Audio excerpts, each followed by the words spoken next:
నష్టపరిహారం ఇప్పించి తగు చర్యలు తీసుకు.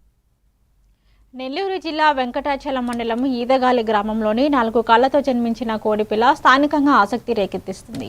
దీనికోసం అద్భుతంగా భావిస్తుండగా మరికొందరు బ్రహ్మంగారి కాలజ్ఞానంతో ముడిపెడుతున్నారు. అయితే ఇది పిండం పెరుగుదల సమయంలో ఏర్పడిన జన్యులోపం వల్లే జరిగింది అని, దీనికి మూఢనమ్మకాలు ఆపదించవదని పశువైద్య నిపుణులు స్పష్టం చేస్తున్నారు.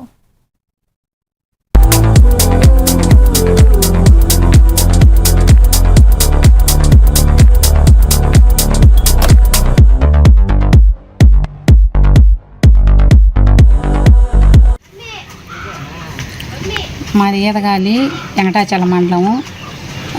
నా పేరు సేనమ్మ. మా మామూళ్ళ దగ్గర కానించి మేము కోళ్ళు పెంచుకుంటాము.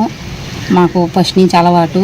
ఆ కోళ్ళు పెంచుకునే సమయంలో మళ్ళీ కోడి గుడ్లు పెట్టింది. అది పొదగేసాము. 21 రోజుకి పిల్లలు చేయాలా. ఆ 21 రోజుకి పిల్లలు చేయాల్సి ఉంటే 4 కాళ్ళు ఉండే పిల్లని పిగిలింది. కొంచెంసేపటికల్లా అది చచ్చిపోయింది. పడేసాము.